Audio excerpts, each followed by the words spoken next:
नमस्कार, स्वागत है आप सभी का सुजस सारांश की इस क्लास में। इस क्लास में हम पढ़ते हैं राजस्थान का करंट अफेयर्स, जिसका आधार होता है राजस्थान सरकार की सुजस पत्रिका। शुरुआत करते हैं हेडलाइंस के साथ। सबसे पहली जानकारी है उदयपुर, जहां 2500 करोड़ रुपए से अधिक की 17 सड़क परियोजनाओं का लोकार्पण शिलान्यास किया गया। उदयपुर से ये किया गया, साथ ही राजस्थान के अनेक जो हिस्से हैं वहां बहुत सी जो सड़क परियोजना संचालित हो रही हैं उनके लिए भी फंड आवंटित किया गया है। केंद्रीय सड़क परिवहन एवं राजमार्ग मंत्री श्री नितिन गडकरी ने ये कार्यक्रम यानी कि ये सब चीजें लॉन्च की, जिसमें नई कुछ परियोजनाओं के लिए घोषणा की है, साथ ही जो पुरानी संचालित परियोजना है उनमें भी फंड आवंटित किया है। इसी के तहत जयपुर रिंग रोड के लिए 5000 करोड़ रुपए की मंजूरी दी गई है। साथ ही जोधपुर एलिवेटेड रोड को हरी झंडी मिली। 1613 करोड़ रुपए की लागत से इसके कार्यों का लोकार्पण किया जाएगा।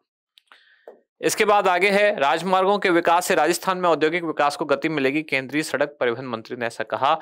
और यहाँ डिटेल में जानकारी दी गई है कि कौन कौन सी परियोजनाओं को फंड आवंटित किया गया है। हम भी आज की जानकारी में इसको देखेंगे। डबल इंजन की सरकार से प्रदेश की प्रगति चौगनी हुई, मुख्यमंत्री ने ऐसा कहा। साथ ही यहाँ जानकारी दी है कि दिल्ली मुंबई एक्सप्रेसवे से प्रदेश में औद्योगिक विकास को गति मिलेगी। दिल्ली से लेकर मुंबई तक एक एक्सप्रेसवे बनाया जा रहा है, जो कि दौसा से दिल्ली तक चालू भी हो चुका है। फिर है चिकित्सा संस्थानों का सघन निरीक्षण अभियान 15 फरवरी से। इसका उद्देश्य है चिकित्सा सुविधाओं की गुणवत्ता में सुधार किया जाए, इसका निरीक्षण किया जा रहा है। राजस्थान के जो चिकित्सा संस्थान है उनका निरीक्षण किया जा रहा है। अभी तक 51% चिकित्सा संस्थानों का निरीक्षण किया जा चुका है। पंडित दीनदयाल उपाध्याय के विचार देश में सामाजिक परिवर्तन का आधार, ऐसा उपराष्ट्रपति श्री जगदीप धनखड़ ने कहा। एक कार्यक्रम का आयोजन किया गया जो कि पंडित दीनदयाल उपाध्याय की 56वीं पुण्यतिथि पर था। एक स्मृति आख्यान था जो कि पंडित दीनदयाल उपाध्याय राष्ट्रीय स्मारक धानक्या गांव जयपुर में इसका आयोजन किया गया।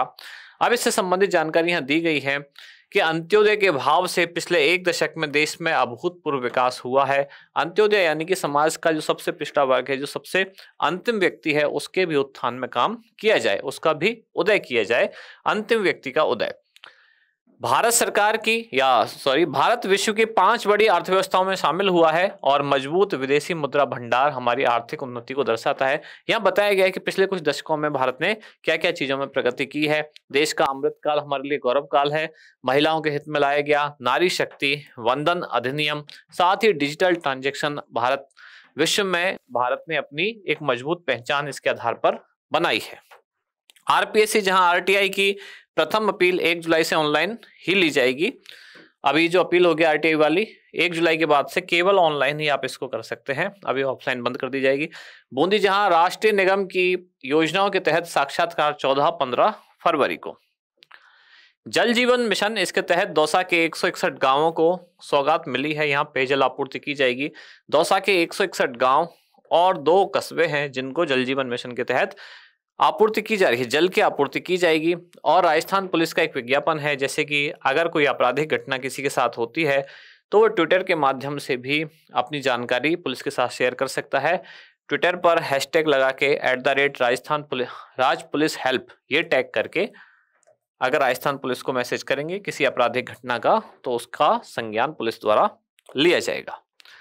फिर इंडेक्स, आज हमारी 3 मुख्य जानकारी हम देखेंगे। कौन कौन सी जानकारियां हैं? पहली है चिकित्सा संस्थानों का सघन निरीक्षण अभियान। इसके बाद देखेंगे दौसा के 161 गांव और 2 कस्बों को जलापूर्ति।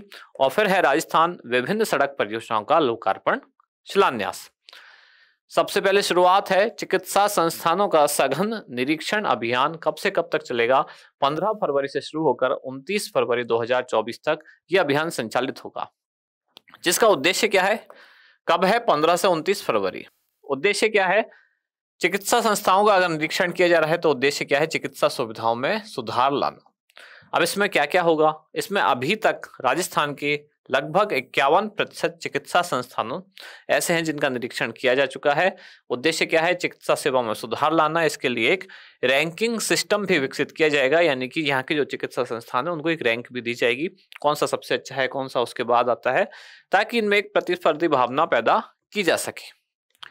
दौसा के 161 गांव और 2 कस्बों को जलापूर्ति, इनकी सभी की मिला की जनसंख्या यानी 161 गांव और 2 कस्बों की वर्तमान जनसंख्या लगभग 4 लाख है। और जिस तरह से इनको जलापूर्ति की जा रही है, ये अभिकल्पित यानी कि आगे की जो जनसंख्या है उसको कैलकुलेट किया जा रहा है, ये 2025 है, गलत लिखा है, ये है 2054, कि 2054 तक इन कस्बों और गांवों की जितनी जनसंख्या होगी और उस जनसंख्या को जितने पेयजल की जरूरत होगी उतने को ध्यान में रखते हुए इनको शुद्ध पेयजल उपलब्ध कराया जाएगा इस परियोजना के तहत। कौन सी परियोजना? ईसरदा दौसा। इसके तहत 36,000 से अधिक घरों में नल कनेक्शन दिए जाएंगे। ये प्रधानमंत्री की घोषणा थी लाल किले से 15 अगस्त 2019। कौन सी घोषणा? एक मिशन शुरू किया गया, जल जीवन या हर घर जल, जिसमें लक्ष्य रखा गया कि वर्ष 2024 तक हर घर तक नल से जल पहुंचाया जाएगा। इसी कार्यक्रम के तहत यानी कि इसी योजना में अब दौसा के भी 161 गांव और 2 कस्बों को शामिल किया गया है। केंद्र सरकार के जल जीवन मिशन के तहत राजस्थान के घरों में तेजी से जल पहुंचाने का कार्य किया जा रहा है। इस प्रोजेक्ट में लगभग 234.16 करोड़ यानी कि 234 करोड़ 16 लाख इतनी लागत से यहाँ मुख्य पंप हाउस का भी शिलान्यास किया गया है। और गौरतलब है कि जल जीवन मिशन की शुरुआत कब की गई? अभी मैंने बताया जैसे कि 15 अगस्त 2019 से इसकी शुरुआत की जा चुकी है। इसके बाद अगली जानकारी, राजस्थान, जहां विभिन्न सड़क परियोजनाओं का लोकार्पण और शिलान्यास किया गया। केंद्रीय सड़क परिवहन एवं राजमार्ग मंत्री उदयपुर में थे और उन्होंने वहां से 2500 करोड़ रुपए से अधिक की 17 सड़क परियोजनाओं का लोकार्पण किया है, जिनमें से जो खास हैं कुछ प्रमुख परियोजना वो हम यहाँ डिस्कस कर रहे हैं। जैसे कि जयपुर रिंग रोड के दूसरे चरण के लिए 5000 करोड़ रुपए की मंजूरी, इसकी घोषणा की गई है। जोधपुर एलिवेटेड रोड परियोजना को मंजूरी देने की भी घोषणा की गई है। प्रतापगढ़ नीमच चित्तौड़गढ़, इसको कनेक्टिविटी प्रदान करने के लिए 100 किलोमीटर की सड़क की डीपीआर यानी कि डिटेल्ड प्रोजेक्ट रिपोर्ट ये शीघ्र ही बनवाई जाएगी। और उसके बाद आज का अभ्यास प्रश्न, जल जीवन मिशन की शुरुआत कब की गई? सिंपल आपसे डेट पूछी गई है। ऑप्शन ए 15 अगस्त 2019, बी 26 जनवरी 2011, सी 2 अक्टूबर 2019 या फिर डी 20 अगस्त 2019। क्या होगा इसका सही उत्तर? वो आप बताएं कमेंट्स में। अब मिलते हैं कल अगली न्यूज के साथ अगली क्लास में। धन्यवाद।